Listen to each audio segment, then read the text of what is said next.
या व्हिडिओमध्ये आपण इन्कम टॅक्स म्हणजे आयकराबद्दल अधिक जाणून घेणार आहोत. तर आपल्यासोबत आहेत आपले दोन मित्र आणि एक आहे राहुल आणि एक आहे अमन. आता राहुल आणि अमन हे दोघेही वर्षाला 10 लाख रुपये कमवतात. परंतु जेव्हा वर्षाच्या शेवटी कर भरण्याची वेळ येते तेव्हा राहुलला जास्त कर भरावा लागतो आणि अमन मात्र खूप कमी कर भरतो. तर तुम्ही म्हणाल की सारखी कमाई आहे, मग टॅक्समध्ये म्हणजे करामध्ये फरक कसा काय, आणि इथे अमनने नक्की काय वेगळं केलं? हे समजून घेण्यासाठी आपल्याला कर आकारणी म्हणजे टॅक्स कॅल्क्युलेशन कसं होतं हे शिकावं लागेल. आणि तुम्ही एकदा ही प्रक्रिया समजली की अमनने आपला कर कसा वाचवला हे सुद्धा तुम्हाला लगेच कळेल. चला तर मग आपण सुरुवात करूया ढोबळ उत्पन्नापासून. तर एकूण ढोबळ उत्पन्न म्हणजे ग्रॉस इन्कम म्हणजे काय, तर म्हणजेच तुमच्या सर्व मार्गांनी येणारं एकूण उत्पन्न. म्हणजे यामध्ये तुम्ही कमवत असलेला पगार, किंवा समजा तुमचं एखादं घर असेल आणि त्यातून मिळणारं तुम्हाला भाडं, किंवा तुमचा व्यवसाय असेल आणि त्या व्यवसायामधून तुम्हाला मिळणारं उत्पन्न, किंवा शेअर मार्केटमध्ये गुंतवलेले पैसे त्यातून मिळालेला नफा, हे सगळं येतं. आणि या सर्वांची बेरीज केली की आपल्याला मिळतं एकूण ढोबळ उत्पन्न म्हणजे आपण वर्षभरामध्ये कमवलेलं एकूण उत्पन्न. आणि यामध्ये एक सगळ्यात महत्त्वाचा पुढचा भाग येतो, तो म्हणजे वजावट म्हणजेच डिडक्शन्स. तर सरकार काही कलमाअंतर्गत आपलं उत्पन्न कागदोपत्री कमी करण्याची संधी आपल्याला देते, ज्यामुळे आपल्याला कर कमी भरावा लागतो. जसं की कलम 80C या अंतर्गत विमा किंवा PPF यांसारख्या गुंतवणुकी आपण दाखवू शकतो. त्यानंतर येतं कलम 80D म्हणजे 80D, आणि यामध्ये तुम्ही आरोग्य विमा दाखवू शकता. त्यानंतर येतं कलम 80G, आणि या अंतर्गत आपण जे डोनेशन्स देतो किंवा देणग्या देतो त्या दाखवू शकतो. वजावटी अंतर्गत सगळ्यात लक्षात ठेवण्यासारखी गोष्ट म्हणजे 80C अंतर्गत तुम्ही 1.5 लाखापर्यंत वजावट घेऊ शकता, आणि हीच अमनची सगळ्यात हुशार चाल होती. तर आता आपण पुढे बघूया की आपलं एकूण जे करपात्र उत्पन्न येतं ते कशा प्रकारे एकूण आपण कमवलेले पैसे म्हणजे ढोबळ उत्पन्न वजा डिडक्शन्स म्हणजे वजावट हे आपल्याला करता येतं. आणि आपण जे राहुल आणि अमनचं उदाहरण बघितलं ते नीट समजून घेऊया. तर सर्वप्रथम बघा, राहुलने त्याच्या 10 लाखाच्या उत्पन्नावरती कुठल्याही प्रकारची गुंतवणूक केलेली नाही, त्यामुळे त्याचं करपात्र उत्पन्न हे 10 लाख रुपयेच राहिलेलं आहे, आणि त्यामध्ये कोणतीही वजावट ही वजा झालेली नाही आहे. आणि त्याच्या उलट अमनने काही गुंतवणूक केलेली आहे, आणि ती गुंतवणूक आहे 1.5 लाख रुपयांची, आणि म्हणून त्याचं करपात्र उत्पन्न हे 10 लाख वजा त्याच्यामधली वजावट जी आहे गुंतवणूक म्हणजेच 1.5 लाख रुपये ही वजा होते, आणि मग त्याचं करपात्र उत्पन्न आपल्याला मिळत आहे 8,50,000 रुपये. म्हणजे बघा, दोघांची कमाई सारखी असली तरी अमनचं करपात्र उत्पन्न हे कमी झालं आणि त्याला त्यावर कर कमी भरावा लागेल. तर आता आपण 60 वर्षांखालील व्यक्तींसाठीची कर रचना म्हणजे टॅक्स स्लॅब बघूया. तर तुम्ही इथे बघू शकता करपात्र उत्पन्नाचे टप्पे, त्यानंतर त्यावर भरला जाणारा आयकर, त्याच्यानंतर त्यावर लागणारे शिक्षण उपकर म्हणजेच एज्युकेशन सेस, आणि माध्यमिक आणि उच्च शिक्षण उपकर म्हणजे हायर एज्युकेशन सेस. तर या गोष्टी एकूण कशा प्रकारे मोजल्या जातात हे आपण या तक्त्यामार्फत बघत आहोत. तर बघा, सगळ्यात पहिले इथे आहे 2.5 लाखापर्यंत जर आपलं वार्षिक उत्पन्न असेल तर आपल्याला कोणताही कर देण्याची गरज नाही, म्हणजे आपण पूर्णपणे करमुक्त असतो आणि आपल्याला कुठल्याही प्रकारचा आयकर किंवा शिक्षण उपकर किंवा माध्यमिक शिक्षण उपकर काहीही भरावं लागत नाही, आणि आपण करमुक्त असतो.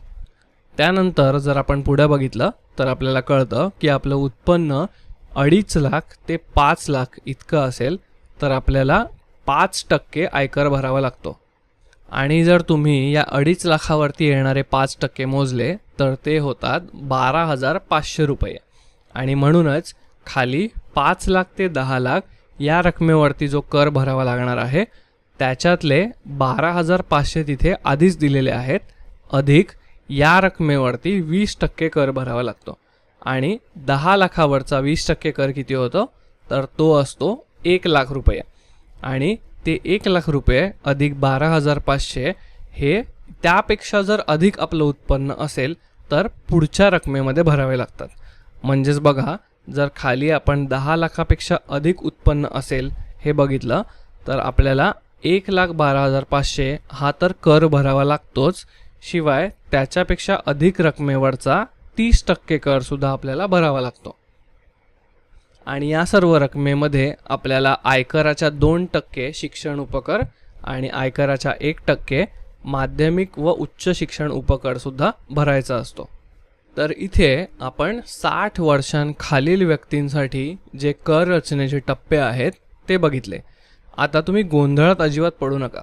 आपण अमनचं जे उदाहरण बघितलं त्यानुसार टप्प्याटप्प्याने समजून घेऊया की अमनला किती कर भरावा लागेल आणि ते कशा प्रकारे आपण सोप्या रीतीने समजून घेऊ शकतो.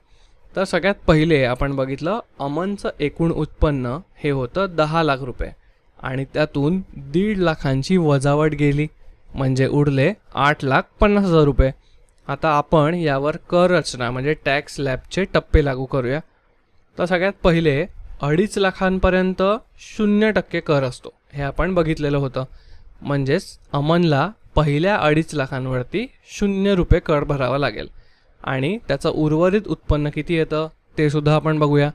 तर अमनचे 8.5 लाखांमधले पहिले 2.5 लाख रुपये आपल्याला इथे वजा करायचे आहेत आणि आपल्याला उत्तर मिळेल 6,00,000 रुपये.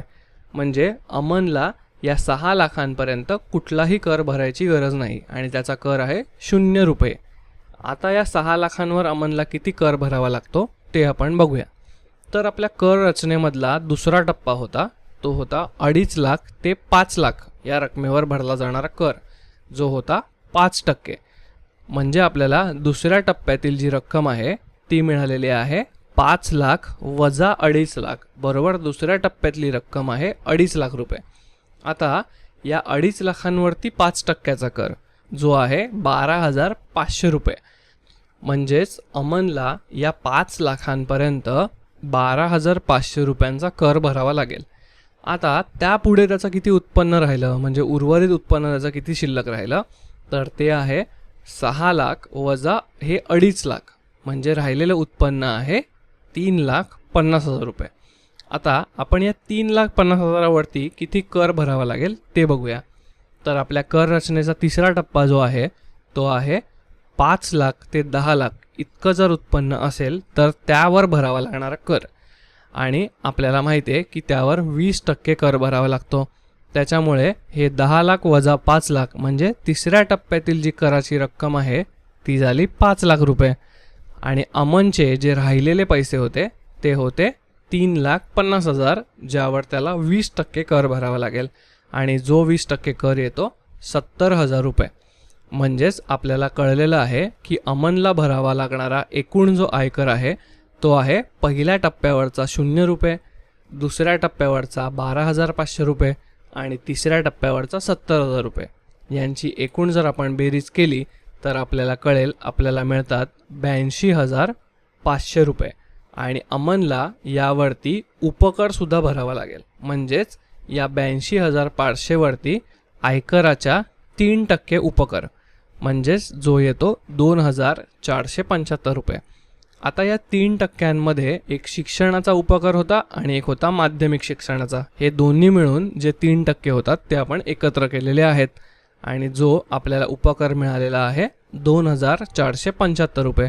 तर एकूण जी देय रक्कम आहे ती आहे 82,500 अधिक 2,475 बरोबर 84,975 रुपये. इतका कर हा अमनला भरावा लागेल. तर तुम्हाला वाटत असेल की ही प्रक्रिया खूप मोठी आहे, पण याचा एक शॉर्टकट पद्धतसुद्धा आहे. तर समजा तुमचं उत्पन्न 7 लाख रुपये आहे आणि हे उत्पन्न 5 लाख ते 10 लाखांच्या टप्प्यामध्ये येतं. म्हणजेच आपल्याला इथे समजायला सोपं जातं की आपल्याला पहिली पायरी आहे ती म्हणजे उत्पन्नाचा टप्पा ओळखणे आणि त्यावर किती टक्के कर लागतो हे समजून घेणे.